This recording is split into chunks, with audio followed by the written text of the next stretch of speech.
Hi, folks. Welcome back to week 6 of marking period 4. This week, there's a couple of things to think about. First, there's a lot going on in the world right now, and I know I'm having a hard time just processing what is happening in the world outside my own living room here. So, um, in order to just check in with you, I reposted that real simple check-in slide from week 1 just to see again how you guys are doing.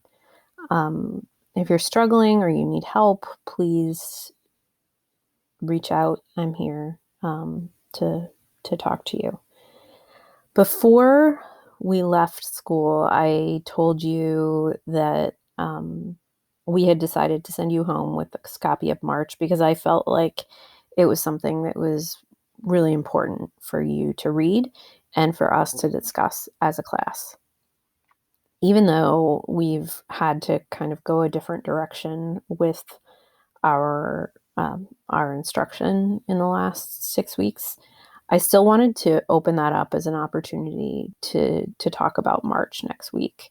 So that will be one option for participating in this class next week. And I really hope that you'll join in, even if you haven't read the whole book or you only read a little bit of it.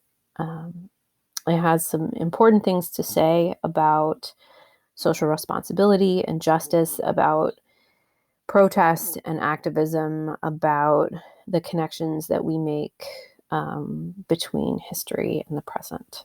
So I hope you'll join me for those discussions next week. That'll just be one of the potential options, but I hope you'll participate. So on a totally indifferent note, I wanted to go back over some reminders about grades for this week. Because I'm still getting some questions about these.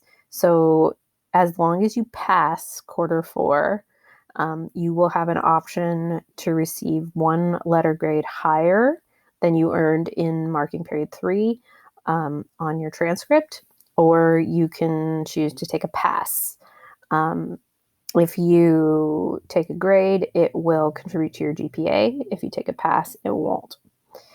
You'll need to specify your choice for each class in your student portal, and that is supposed to become available on June 4th. As a reminder, though, there's no penalty for late work and anything can be reassessed. So there are 4 passing measures for this quarter, which I went over last week. The 2 most common ones are assignment completion and content and skills, but engagement and teacher professional judgment can contribute as well. So this chart lays out basically where your semester grades are going to come from. If you have an A or B or C, if you receive an incomplete for the quarter, you'll receive the same letter grade as marking period 3, or you'll receive a grade of pass. If you get passing grade out of this quarter, you can earn 1 grade higher or a pass. And if you received a D or an E last quarter and get an incomplete, then you will end with an incomplete for the semester unless there are extenuating circumstances. So this week's assignment is to finish your final draft of your paper. Your only tasks this week are to adapt your writing using the feedback you received last week, either in writing conference or in my comments or in the peer review and self-review. You should polish your final draft.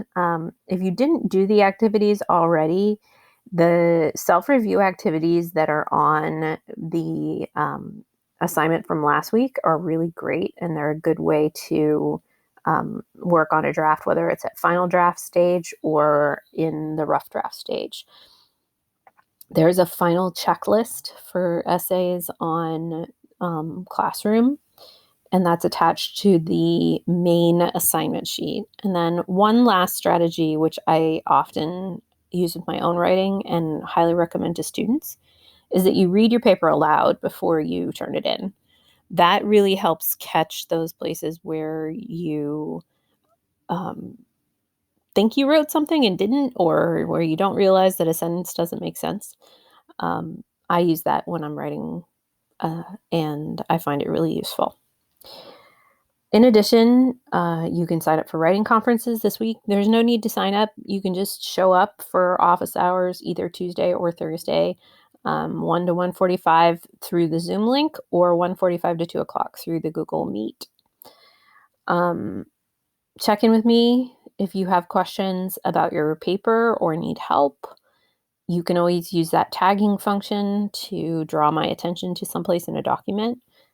Again, you can do that just by clicking insert comment and then plus and my email address, and that will tag me and send me an email.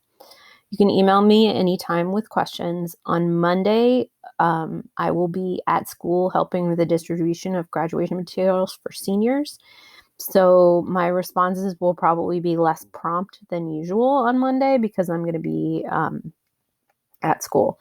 But for the rest of the week, I will be at home, and you can feel free to contact me at any time. Have a good week. I'm thinking about you guys, and I hope that everyone is doing well.